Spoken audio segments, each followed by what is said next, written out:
Assalamualaikum warahmatullahi wabarakatuh. Good morning dokter, apa kabar? Wah, good morning. Morning juga lu. Iya, First will be Close and Conduct ya dok. Saya pernah ikut kajian dokter di Telkomsel, tapi very crowded. Jadi hari ini saya bersyukur, alhamdulillah.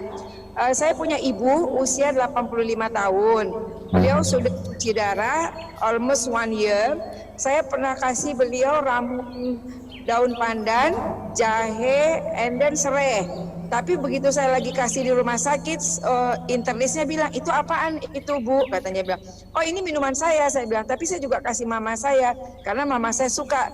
Terus internisnya diam aja dok, so what should I do dok? Boleh diterusin apa enggak? Ya, ibunya tuh masih bisa jalan atau apa? Mamanya masih nyuci piring umur 85, masih jalan. Ada beberapa saran saya sih Bu ya untuk kasus-kasus kayak begini. Yang pertama, mungkin kalau beliau bisa dibawa ke klinik-klinik bekam ya, itu bawa klinik bekam. Karena kenapa saya menyarankan bekam? Karena bekam itu secara mekanisme kerjanya dia mirip tanda kutip seperti mesin cuci darah. Oh siap. Ya, jadi nanti Ibu coba cari klinik bekam yang ya mungkin pembekamnya sebaiknya sudah sudah senior lah ya, karena itu titik-titiknya itu nanti sangat-sangat berpengaruh nanti untuk optimalisasi dari pengobatan itu mungkin di daerah Rawamangun tuh ada klinik Rawamangun itu Rumah Sehat Albani seingat saya. Kalau di daerah Tebet itu ada klinik Asabil Holistik, itu juga bisa insya Allah. Mungkin Ibu bisa daftar atau mungkin cari infonya di sana. Itu yang pertama. Yang kedua, saya pribadi sih ya kalau membahas dokter nggak usah dibahas sih, karena mereka kan ilmu dokter kan nggak banyak yang bersilangan atau beririsan dengan ini gitu. Jadi ya tidak heran kalau mereka nggak terlalu banyak komen gitu kan. Malah bagus tadi kalau seandainya beliau diam saja, terus bagian dari adab, kalau nggak tahu ya nggak usah banyak komen gitu kan, seperti itu.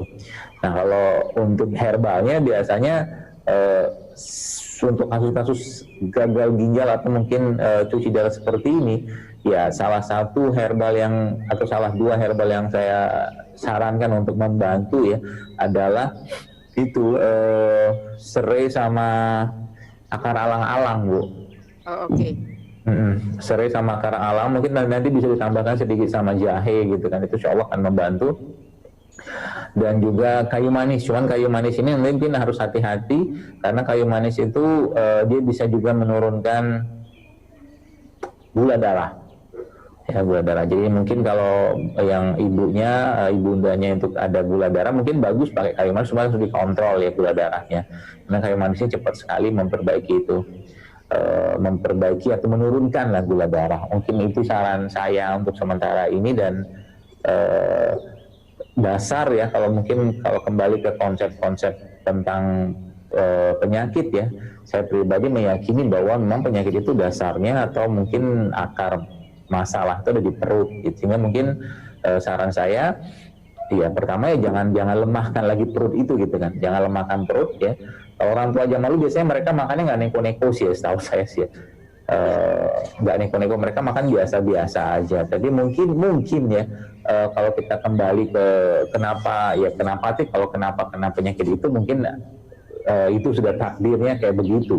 Ya, cuman harus dilihat lagi, mungkin dari air juga bisa, dari mungkin logam-logam berat juga bisa gitu kan. Jadi pelajaran buat yang lain juga.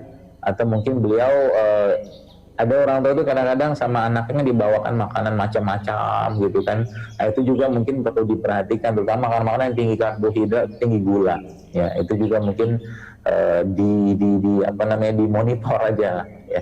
Karena kalau itu sudah masuk tadi ya, kalau sudah muncul kelemahan di perut atau kita kenal sebagai leaky gut ya, leaky gut itu ususnya bocor ya. Usus bocor itu makanya bukan dimana dengan usus bocor beneran ya, tapi dia punya jonjot ususnya itu tuh meregang gitu lah.